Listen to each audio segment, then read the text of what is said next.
Davos में अमेरिकी राष्ट्रपति डोनाल्ड ट्रंप ने ग्रीनलैंड डील का ऐलान कर दिया है। यूरोपीय देशों पर हटी टैरिफ की तलवार। दावोस में ट्रंप ने ग्रीनलैंड डील की घोषणा की है। फ्यूचर डील का फ्रेमवर्क तैयार करने का दावा है। ट्रंप ने डेनमार्क सहित 8 नाटो देशों पर टैरिफ की घोषणा की थी। ट्रंप ने 10% से लेकर 25% तक टैरिफ लगाने का ऐलान किया था। तो एक डील हो गई है। फ्यूचर डील का फ्रेमवर्क तैयार करने का दावा अमेरिकी राष्ट्रपति डोनाल्ड ट्रंप कर रहे हैं।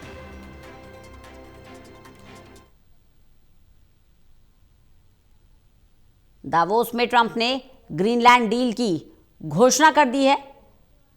टैरिफ की तलवार जो हमेशा अमेरिकी राष्ट्रपति डोनाल्ड ट्रंप निकाल लेते थे, डराने के लिए, धमकाने के लिए या फिर अपनी शर्तें मनवाने के लिए, वो तलवार हट गई है। प्रदीप कुमार हमारे साथ, हमारे एसोसिएट एडिटर जुड़ गए हैं ज्यादा जानकारी के साथ। प्रदीप जी, ग्रीनलैंड डील का ऐलान कर दिया है अमेरिकी राष्ट्रपति डोनाल्ड ट्रंप ने। किस तरह से इस डील को देखा जा रहा है और क्या इस डील का मोटिव माना जा रहा है?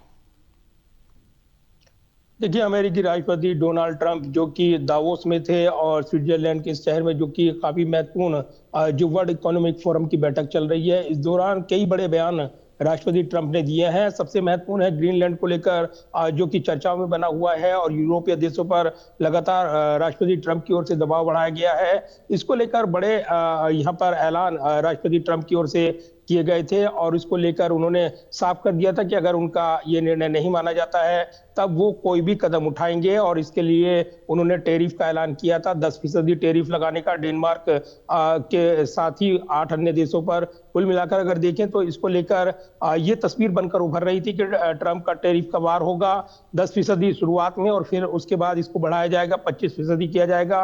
लेकिन अब ट्रंप ने दावोस में एक बड़ा ऐलान कर दिया है।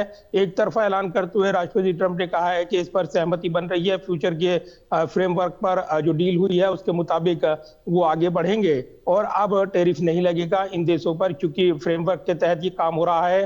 तो इसके बाद ये जो तनाव बना था और हमने देखा है दावोस के मंच पर कई जो यूरोपीय देश वो अमेरिकी राष्ट्रपति ट्रंप से उनके फैसलों पर सवाल उठाते नजर आए हैं और उसको लेकर तानातनी का माहौल रहा है। इस बीच ट्रंप का ये फैसला कहीं ना कहीं उनके मनमाने फैसलों की ओर इशारा कर रहा है, जो एक तरफा उनके निर्णय होते हैं, चूंकि घरेलू राजनीति में भी उनके फैसलों को लेकर सवाल उठ रही हैं। और इस बीच जब उन्होंने ये ऐलान किया तो ये एक तरफा ऐलान उनकी ओर से किया गया है। ग्रीनलैंड पर लगातार उनकी नजर बनी हुई है और ये कहा जा रहा है कि वहां के संसाधन पर अमेरिका की नजर है।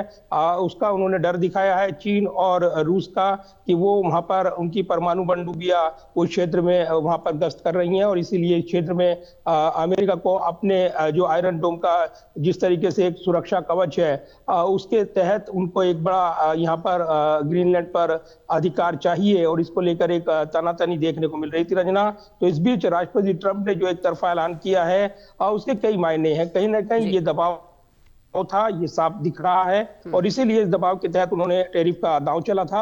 और उसके बाद जब फ्रेमवर्क तैयार हो गया है, यानी डेनमार्क इस पर सहमत हुआ कि वहां पर सुरक्षा संसाधन अमेरिका लगाए, अपने जो विशेष उपकरण है वहां पर स्थापित करे ताकि वो यहाँ पर नजर बनाए रख सके। उसके बाद ये सहमति बनती हुई नजर आ रही है। लेकिन ग्रीनलैंड को लेकर खतरा टला नहीं है, ये कहा जा रहा है और राष्ट्रपति ट्रंप आने वाले दिनों में और भी कुछ निर्णय ले सकते हैं। इस पर भी यूरोपीय देश आशंकित है, लिहाजा इसको लेकर क्या डील होती है, क्या इसका औपचारिक ऐलान होता है, इस पर नजरें लगी हुई है। जी प्रदीप जी, जो बर्फ वहां जमी होती है ग्रीनलैंड में, उसके पीछे सफेद सोना कहा जाता है, यानी कि वहां का खनिज, वहां का संसाधन। जिस तरह से डोनाल्ड ट्रंप डील की बात कर रहे हैं, क्या ये मानकर चला जाए उसी संसाधन को कैप्चर करने के लिए या पूरे ग्रीनलैंड पर कब्जा करने के लिए ट्रंप ने अपने कदम आगे बढ़ा दिए हैं? क्या वेनेजुएला जैसी स्थिति यहां भी देखने को मिल सकती है?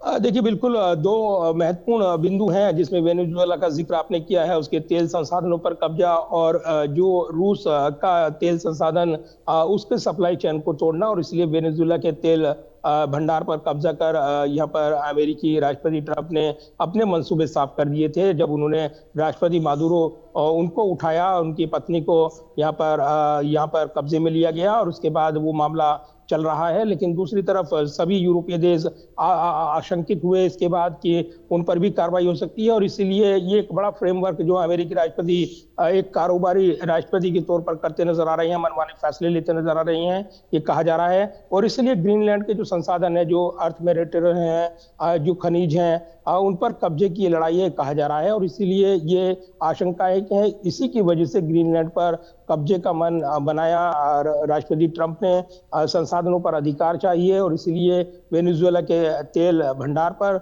अधिकार के बाद अब नजरें ग्रीनलैंड पर, और सुरक्षा का ये बहाना दिया गया, ये कहा गया।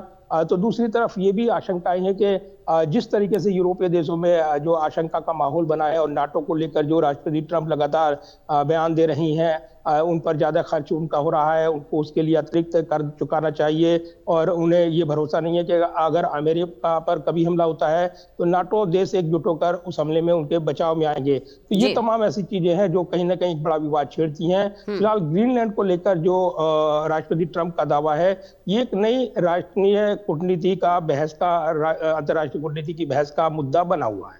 प्रदीप जी बने रहिएगा, लगातार आपसे जानकारी लेते रहेंगे।